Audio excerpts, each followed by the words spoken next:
We're two best friends on a mission to watch every single Adam Sandler film. So far we've watched 30 of them, and this week we watched 50 First Dates. Right off the bat, you can tell that this is an Adam Sandler goes on vacation movie. And we immediately established that the Sandman is again playing an unlikable guy that's gonna have a redeeming arc right at the end of the film. You just know that's what's gonna happen. We've seen it time and time again. Super douche. There's a montage of women who are all talking about how they had the best sex with this guy in Hawaii. It just doesn't make sense. It's like he hates who he is in his day-to-day life. He's like, I better play this heightened version. Like, you're probably the most likable guy in real life. Why do you have to play such an asshole every film? Dude, the scene where the girl wants to see him again, but he pretends to be a secret agent. Bye. Got it, moving out.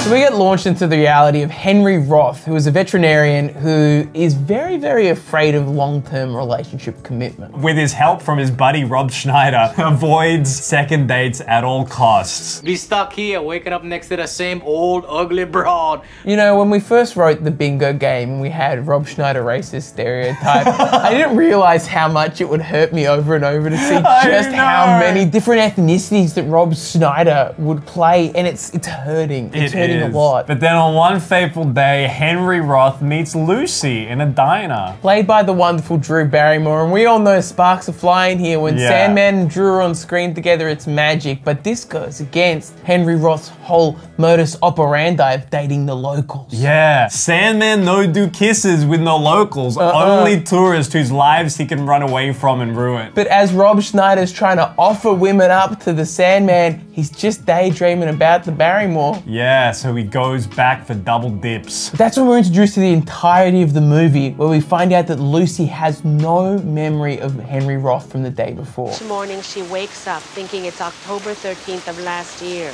Lucy does the same thing every day. Despite learning this information, Henry keeps trying to meet her again and see her, even after the dad's introduced and he's like, stay away from my daughter.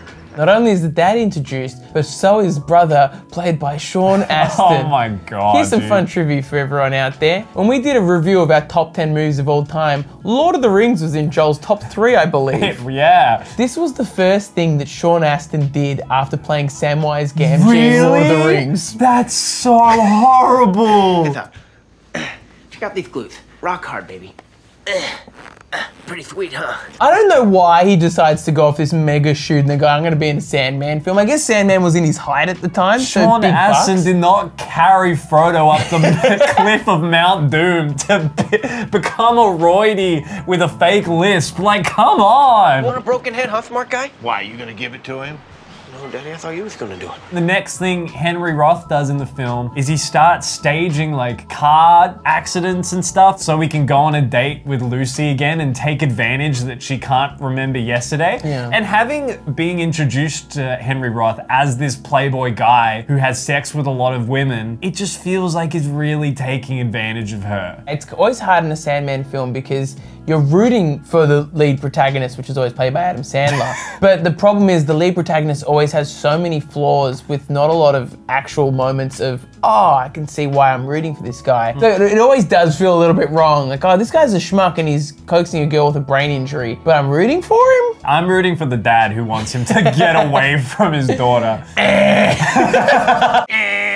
But to give the movie some credit and a little bit of praise, we do see some really sweet and soft family moments. Like how the father and the brother really do care for Lucy and making sure that she does have just the perfect day. And the dad gets to live out his birthday every single day. But it does get sweet with Henry Roth as well, as they wake up one morning and she's having a bad day where she's freaking out. She realizes it's months later than she thought it was. And as an audience, you realize that maybe her living the same day over and over isn't actually the best thing for her. And certainly Henry realizes that because he starts to pitch to the dad and the brother. Why don't I try something different?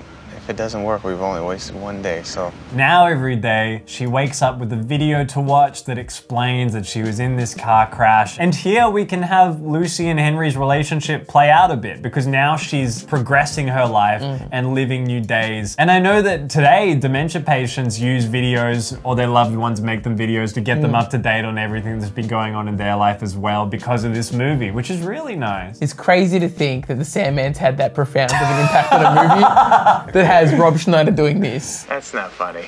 Don't rub those. I'm sorry, Mr. Whitmore, if you're watching. It's very late and my friend is a little unstable. Bro, there's far too much Rob Schneider in this movie. Oh my God. This movie still, despite all the sweetness, suffers from the same thing that Adam Sandler does with almost 90% of his films, where they won't just let there be a sincere, sweet moment ever. They'll always shoot themselves in the foot with a really tacky comedy bit. But this is supposed to be a really sweet, somber moment for Lucy. And it just came across as just, oh man. Even the first time they sleep together, who's over in the tank window swimming down watching them have sex? Yeah. Like rom-coms, the good ones at least, let the romance sit in the romance. And then there's comedy when there needs to be comedy. One of my all-time favorites is Love Actually. A fantastic rom-com. The sentiments there of let the romance play out when it needs to play out. And then when there needs to be comedy, let there be yucks. But constantly stomping on one and the other just to get the center stage, it's infuriating to watch. Up with the licking, you're making me sick. So at this point, they've both said their I love yous to each other, and Henry asks, Will you marry me?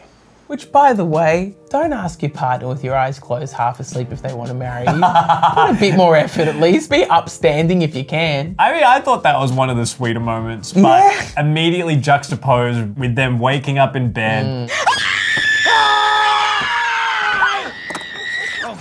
And it leads to the sequence where she realizes she has to break up with him. You had plans and a life before you met me, and now all you have time for is to make me fall in love with you every day. And she believes that her life would be better if she took herself back to the hospital and stayed there for the remainder of her days. And to be honest, I think that's a pretty fitting end. Like, she gets to go and be an art teacher every day, and she decides that for herself, and I think that's really powerful. But it only takes a CD of the Beach Boys from her dad to make him realize, oh, she might still remember me because she's been singing the Beach Boys even on days that she hasn't met me, and that was the thing that she said when she was meeting me. If that doesn't make any sense to you, it's okay. It doesn't make any sense to us I had to either. pause the movie and think about it as well, but he thinks that because she's been singing the Beach Boys, that she's maintaining some memory of him. So he drives back to the place she's staying, and she's been painting all of these beautiful portraits of the Sandman. And hey, bada bing, bada boom, it's a Sandler film, so of course there's a very, very happy ending. They even have a whole child as they sail around the world. Oh, that's a really weird ending, bro. I thought that ending was so strange. I found this Letterboxd review, which I'm gonna read to you now. Imagine you were waking up like normal. You're in your everyday world. No kids, no fiance, loving family, you like your life. Suddenly you were told by Adam Sandler that you were actually married to him, have had multiple children with him, and live on a boat with him in Alaska. Repeat this every day for the rest of your life. That would be exhausting. And that's 50 first dates, baby.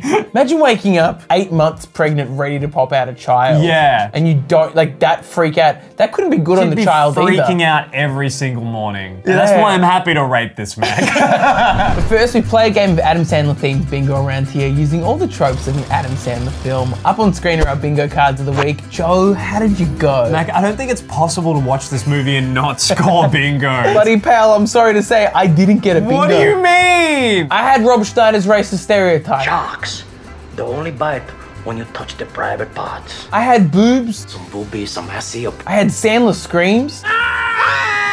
And I had toilet humor. You think you're a little old to still have wet dreams? But I didn't have Jackie Sandler cameo, projectile vomit, funny animal moment, joke at someone's gender, vacation plot, fight scene, Sandler wears shorts, Sandler sings, and fat joke. There was everything in this film. I also had party scene because he had a little birthday party. I'm counting it. What did you give this out of 10? I am so intrigued, sir. Look, I can see the sweet story that they're trying to tell here. It's just permeated with so many awkward gender jokes, jokes at the expense of Sean Astin. And I get that we need to do the romantic comedy ending, but that's a horror movie ending, bro. She already made the decision that the best thing for her life is to go and be an art teacher at the brain injury place. And now Adam Sandler's taken her up on a boat. Like, it's just so weird. Bro, the credits music is I'll Be Watching You by the Police. Is that not the creepiest option for credits music? I'll Be Watching You by the Police. You would think they'd go with the Beach Boys, hey? Oh yeah! Literally play God Only Knows by the Beach Boys. Done. But no, Mac, I gave it a 4. I could not sit well with this movie. I have watched this film for years, and I've always loved The Sandman. Before we started doing this series, I've been watching these films as a kid. And so now watching them, of course, I'm gonna have a different interpretation of them as I'm analyzing them. But this movie, even when I watched it as a kid, I thought it just always felt a bit jarring with the Rob Schneider bits. Constantly being slammed into the movie. And if it wasn't Rob Schneider, it was his wacky sidekick that they made gendered jokes at the entire film. Yeah. It wasn't a flowy film like The Wedding Singer. And this movie had so much potential. I think I could personally go in, just chop out some certain scenes in this film and it'd actually be a banger, and I'd probably give it a 9. Unfortunately, I gave it a 6. Yo. I gave it a 6. That's very mature of you, Michael. I'm proud of you. I'm growing up. Well done with that. I'm growing up. Let's pick the next film. The next movie we are watching is Just Go With It. Isn't that just this movie, but a little bit worse? No, it's got Jennifer Anderson. It's slightly different. Okay, whatever, bro. But if you like this video, we've done plenty more Adam Sandler videos and other film content on this channel. YouTube's gonna recommend you one of them. Go click on them. But hey, most importantly, make sure to tell someone you love them today. Bye. Bye.